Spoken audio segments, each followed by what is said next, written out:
Assalamu alaikum and very good morning to all. I hope all of you are well. And before going to start the class, I would like to apologize sincerely because of the technical problems created in our earlier class. And I would like to introduce you first the cover page of the book The Wonders of Vilayat. The authentic writer of this book was Mirza Sheikh Ehtesamuddin, and it was translated by Kaisar Haq. He was a prominent, he was a professor of Dhaka University. And let's start from here. The cold weather in Europe doesn't allow one to grow Indian fruits and flowers in the open. ইউরোপের যে ঠান্ডা আবহাওয়া সেটা Indian যে ফল এবং ফুল আছে সেটাকে মানে ওপেনলি আমরা যেভাবে গ্রো আপ করতে পারি সেভাবে তারা এটাকে গ্রোন আপ করতে পারে না। আ special kind of house is constructed for the purpose, সেজন্য একটা বিশেষ ধরনের বাড়ি তৈরি করা হয়, গ্রিন হাউসের মতো বাড়ি। 3 sides of which are of brick, যেখানে 3 সাইডেই ঘরে তো 4টা দেয়াল থাকে, সো যেখানে 3টা দেয়ালই হয় ব্রিকের তৈরি, ইটের তৈরি। হোয়াইল দ্য ফোর্থ, যেখানে চতুর্থটি হুইচ ফেসেস সাউথ, যেটা হয় দক্ষিণমুখী, is made of glass plates, যেটা তৈরি করা হয় গ্লাসের মাধ্যমে, that keep out the cold air but let in the sun's rays, যেটা হচ্ছে ঠান্ডা বাতাসকে বাইরে রাখে কিন্তু সূর্যরশ্মিকে ভেতরে প্রবেশ করতে দেয়। In the cold season, stoves are lit in the house for heat and fruits and flower seeds are sown in troughs filled with mold. এবং ঠান্ডা সিজনে দেখা যায় যে স্টোভ, আমরা সবাই চিনি, স্টোভ জ্বালিয়ে রাখা হয়, যেটা হচ্ছে ঘরটাকে মানে ঘরটাতে তাপের ব্যবস্থা করে যেটা। এবং এখানে যে ফুল এবং ফলের বীজ বপন করা হয় সেটা হচ্ছে কোনো পাত্রে, হ্যাঁ, সুন্দর শেপ করা কোনো পাত্রে যেখানে নরম মাটির দ্বারা পূর্ণ থাকে, সেখানে হচ্ছে ফুল এবং ফলের বীজ বপন করা হয়। The heat of the stoves and the warmth of the sunlight combine to aid the growth of Indian plants. এই যে স্টোভ আছে, স্টোভের যে হিট, তাপ এবং সূর্যরশ্মির যে উষ্ণতা, এই দুইটাকে একত্রে করে এই ইন্ডিয়ান প্ল্যান্টসগুলোকে মানে এটার গ্রোথকে, বৃদ্ধিকে সহায়তা করে। European gardeners grow eastern fruits in this manner and make a very good profit, charging as much as 5 rupees for a pomegranate and 3 for a muskmelon. এখানে যারা ইউরোপিয়ান যারা গার্ডেনার আছে, যারা বাগান করে, সবজি চাষ করে বা ফুল চাষ করে, তারা এই আমাদের প্রাচ্য দেশীয় ফলগুলোকে মানে এইভাবে তারা চাষ করে এবং ভালো প্রফিট অর্জন করে, মুনাফা অর্জন করে এখান থেকে। এবং তারা দেখা যায় একটা ডালিম বিক্রি করে 5 রুপিতে এবং একটা মাস্ক মেলন বিক্রি করে 3 রুপিতে। The trees along the walks in the king's garden are arranged very tastefully. এবং রাজার যে গার্ডেন আছে, বাগান আছে, সেখানে যেখান দিয়ে হাঁটাহাঁটি করে তারা, তার চারপাশে যে গাছগুলো আছে সেগুলো খুবই রুচিপূর্ণভাবে, এলিগেন্টলি সেগুলোকে অ্যারেঞ্জড করা হয়েছে, সাজানো গুছানো।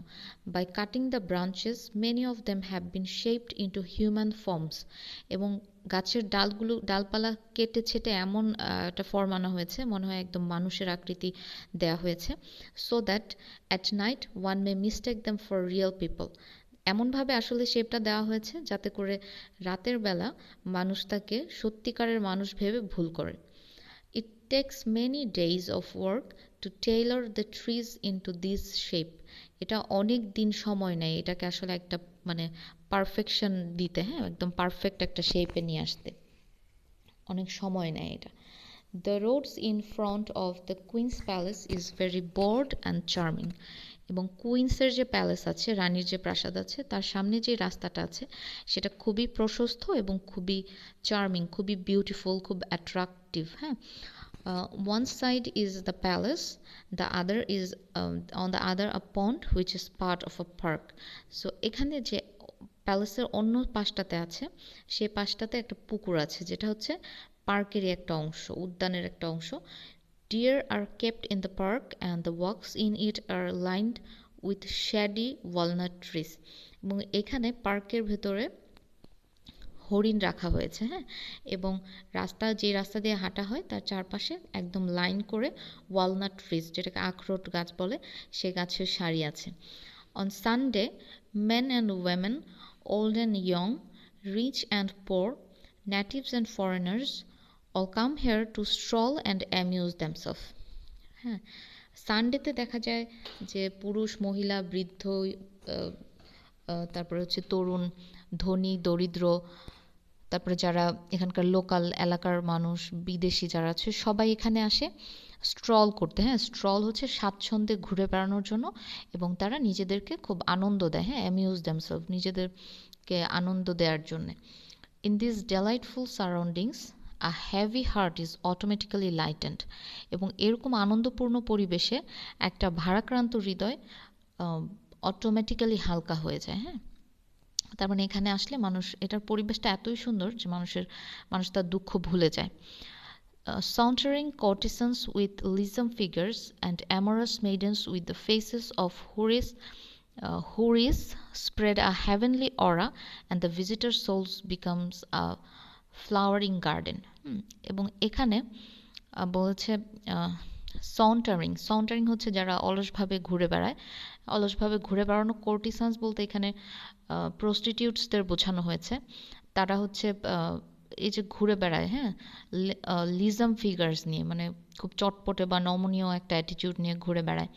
এবং অ্যামোরাস মেইডেন্স, খুব প্রেমময়ী মেইডেন্স হচ্ছে কুমারীরা, যারা উইথ দ্য ফেসেস অফ হুরিস, যারা একদম হুরপরীদের মতো, আমরা যেটা শুনেছি। হ্যাঁ, তো তিনি এই শব্দটাই ব্যবহার করেছেন, হুরদের মতো যেসব মেয়েদের ফেস দেখতে, তারা কি করে, স্প্রেড করে আ হ্যাভেনলি অরা, এবং মানে একটা স্বর্গীয় অনুভূতি তারা ছড়ায়।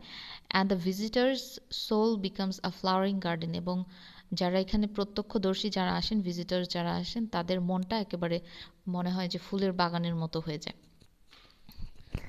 খুব ইন্টারেস্টিং ডেসক্রিপশনস না এখানে দেওয়া হয়েছে। This fairy faced ravishers of the heart move with 1,000 blandishments and coquetries. এই যে এইসব যাদের একদম পরীর মুখের মতো দেখতে, হুরপরীদের মতো, এরা কি করে, র্যাভিশার্স অফ দ্য হার্ট। হ্যাঁ, এরা হচ্ছে হৃদয় হরণকারী। হ্যাঁ, র্যাভিশ হচ্ছে হরণ করা, ravishers of the heart move with 1,000 blandishments. তারা ঘুরে বেড়ায় এমন একটা ভাব নিয়ে, বা তাদের মধ্যে ব্ল্যান্ডিশমেন্টস হচ্ছে তোষামদের মানে অ্যাটিটিউড নিয়ে। অ্যান্ড ককেট্রিস হচ্ছে প্রণয়ের ভান করা। হ্যাঁ, আমাদের কিছু মেয়েরা আছে না, এরকম করে, যারা প্রণয়ের ভান করে কিন্তু করে না, বা একসাথে হয়তো 5-6টা ছেলেকে ঘুরায়। হ্যাঁ, কিছু ছেলেরাও আছে এরকম যারা এই কাজগুলো করে। সো ককেট্রিস হচ্ছে এরকম আর কি, প্রণয়ের ভান করা। এবং তারা এই যে এইসব বিষয়গুলো, ছলচাতুরি, এগুলো নিয়ে ঘুরে বেড়ায়। এবং the earth is transformed into a paradise. এভাবে দেখা যায় এই পৃথিবীটাকে তারা একটা স্বর্গে রূপান্তর করে। And heaven itself hangs down its head in shame at seeing such beauty. এবং স্বর্গ নিজেই তার মাথা নত করে, লজ্জায় মাথা নত করে এরকম সৌন্দর্য দেখে। As soon as I saw this place I voluntarily exclaimed. মানে সে যতই দেখে ততই নিজের অজান্তেই আসলে প্রকাশ করে ফেলে, বা এই কথাটা বলে ফেলে, if there is a heaven on the face of the earth, it is this, it is this, it is this. বলেছে যদি এই পৃথিবীর বুকে স্বর্গ বলে কিছু থাকে তাহলে এটাই হলো সেটা। এবং তিনি এটাকে দেখো 3বার বলেছেন একটা কথাকে। সো এই সেন্টেন্সটার এত রিপিটেশন দিয়ে বোঝানো যাচ্ছে যে তিনি আসলে এত বেশি বিমোহিত হয়েছেন, মুগ্ধ হয়েছেন এই জায়গাটা দেখে। ঠিক আছে, আচ্ছা, এই তো ছিল প্যালেসের বিবরণ, পার্কের বিবরণ। এখন দেখো আমরা বাড়িঘরগুলো কেমন হয় সেটা একটু দেখি। তো গেল যে কিংস এবং কুইন্সের প্যালেসের বিবরণ, পার্কস প্যালেস এগুলো। আচ্ছা, brick buildings in Bengal have rooms with high ceilings and large doors and windows. আমাদের বাংলাদেশে যেসব বিল্ডিং রয়েছে, ইটের বাড়ি রয়েছে, ইট নির্মিত বাড়ি রয়েছে, যেই রুমগুলো হয় খুব উঁচু চালাযুক্ত আর কি, সিলিংটা অনেক উঁচুতে থাকে, এবং যেটার বড় বড় দরজা এবং জানালা থাকে, সো দ্যাট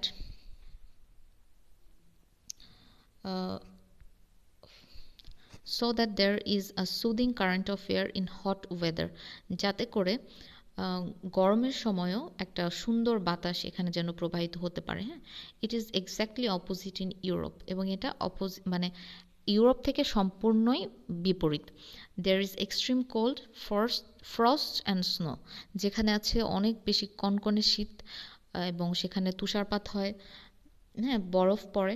দ্য সিলিংস আর লো, এবং সেখানে চালাগুলো একটু নিচু হয়। The doors and Windows small, এবং দরজা জানালাগুলো ছোট হয়। The roofs are not flat like the roofs of brick buildings in India, এবং রুফসগুলো আমাদের মতো ফ্ল্যাট হয় না। ইন্ডিয়াতে যেরকম ফ্ল্যাট হয় বিল্ডিংসগুলো, চালগুলো, ছাদটা যেরকম ফ্ল্যাট হয়, তাদের সেরকম হয় না। Wooden beams and planks are use to build the frame of the roof in the shape of a camel's hump. এখানে বলেছে যে কাঠের যে তক্তা বা বিমস হচ্ছে তোমার ওই যে থাম, যেগুলোকে বলি আমরা খাম বলি, হ্যাঁ। সো সেই থামা এবং তক্তাগুলো ব্যবহার করা হয় রুফের ফ্রেম দেওয়ার জন্যে, এবং in the shape of a camel humps, হ্যাঁ, ক্যামেলস হাম্প, ক্যামেলের যে কুচটা যেরকম থাকে ওই রকম শেপ দেওয়া হয়। That is to say like the slanting thatched roofs of huts in Bengal. আমাদের দেশে কুড়ে ঘরের যে চালগুলো যেরকম হয়, তাদের রুফগুলো ঠিক সেরকম হয়। But where the latter are slightly curved at the end, both slanted halves of European roofs are plain. আমাদেরগুলো যেখানে একটু কার্ভড থাকে, একটু বাঁকানো থাকে, ইউরোপিয়ান রুফসগুলো একেবারে প্লেন হয়। The frame is then covered with tiles of fired clay or slate, এবং তারপরে দেখা যায় যে এখন আমাদের দেশে এগুলো হয় যে মাটি, পোড়া মাটি দিয়ে যেগুলো করা হয় আর কি, আমরা দেখেছি হয়তো বিভিন্ন মুভিতে বা বিভিন্ন ছবিতে আমরা দেখি, হ্যাঁ, ওরকম স্লেট বসিয়ে বসিয়ে সেগুলো মানে রুফগুলো তৈরি করা হয়। Such roofs last up to 200 years without repairs, এবং বলছে এগুলো 200 বছর পর্যন্ত এগুলো টিকে থাকে, হ্যাঁ, উইদাউট রিপেয়ার্স, কোনো প্রকার রিপেয়ার ছাড়া। And if they are still intact when the walls have decayed can be reutilised, এবং যদি দেখা যায় যে না এরা ভালো থাকে এবং ওয়ালগুলো হয়তো নষ্ট হয়ে যায়, তখন সেটাকে আবারও ব্যবহার করা যায়। The bricks in the walls are laid with mortar prepared from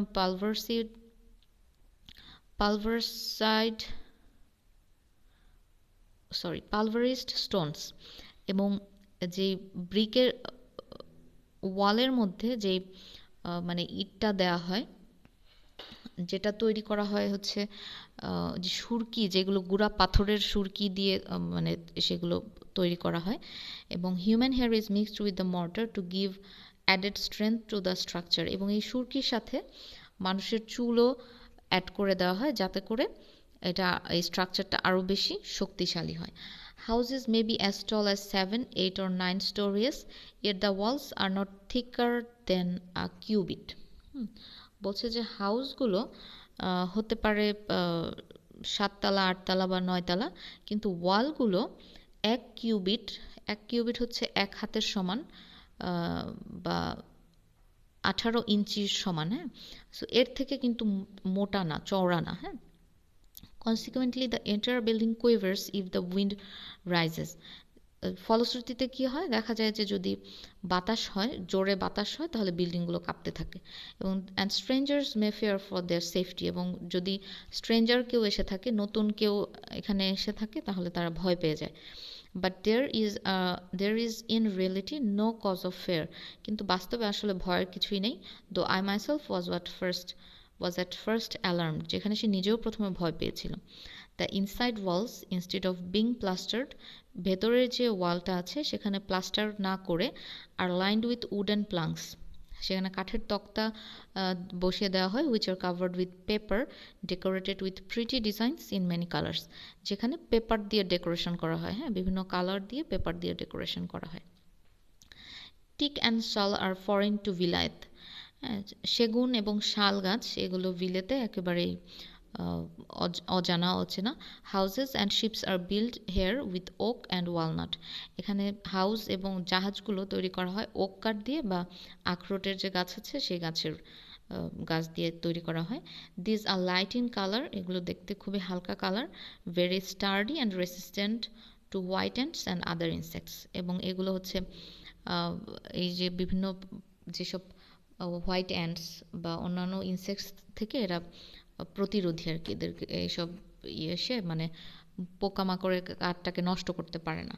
that is why buildings last so long in this country. এজন্যই এই বিল্ডিংগুলো অনেক দিন টেকসই হয়। ঠিক আছে, সো খুব সুন্দর একটা বিবরণ ছিল। আমরা ওই সময়কার ইংল্যান্ডের এবং ইন্ডিয়ার বেশ কিছু চিত্র পেলাম। আমরা এখন নিশ্চয়ই আলাদা করতে পারবো যে আসলে তাদের সাথে আমাদের পার্থক্য আছে, অনেক পার্থক্য আছে, তাই না? এখানে দেখো অনেকগুলো কোশ্চেন আছে। এই কোশ্চেনগুলো তোমরা বাসায় সবাই চেষ্টা করবে, কারণ তোমাদের যেহেতু কোশ্চেন অ্যান্সার লিখতে হয়, সো এগুলো চেষ্টা করলে লিখতে শিখবে এবং ভালো করতে পারবে। এগুলো একটু প্র্যাকটিসের জন্য থাকলো তোমাদের। এবং এখানে বেশ কিছু কনফিউজিং ওয়ার্ডস আছে। দেখো হাউস, ম্যানশন, প্যালেস, এগুলোর মধ্যে ডিফারেন্সগুলো কোথায়? হ্যাঁ, এই ডিফারেন্সগুলো খুঁজে খুঁজে বের করবে তোমরা। এবং এখানে দেখো কিছু ওয়ার্ড আছে, এগুলোর মিনিং বের করতে বলেছে তোমাদের। এগুলো খুব নতুন ওয়ার্ড হবে হয়তো তোমাদের কাছে। সো এই ওয়ার্ডগুলোর মিনিং তোমরা জেনে রাখবে, এগুলো দিয়ে সেন্টেন্স মেক করতে শিখবে। এবং এখানে কিছু ওয়ার্ডস আছে, 5টা ওয়ার্ডস আছে যেগুলোর অ্যান্টোনিম বের করতে বলা হচ্ছে। ঠিক আছে, সো এই ছিল আজকের ক্লাস। ইংলিশ ফার্স্ট পেপার মোটামুটি আমাদের সবগুলো লেসন কমপ্লিট হয়ে গিয়েছে। আমরা নেক্সট ক্লাসে ইনশাল্লাহ নতুন কিছু পড়ার চেষ্টা করব। সে পর্যন্ত তোমরা ভালো থাকো, সুস্থ থাকো। আল্লাহ হাফেজ।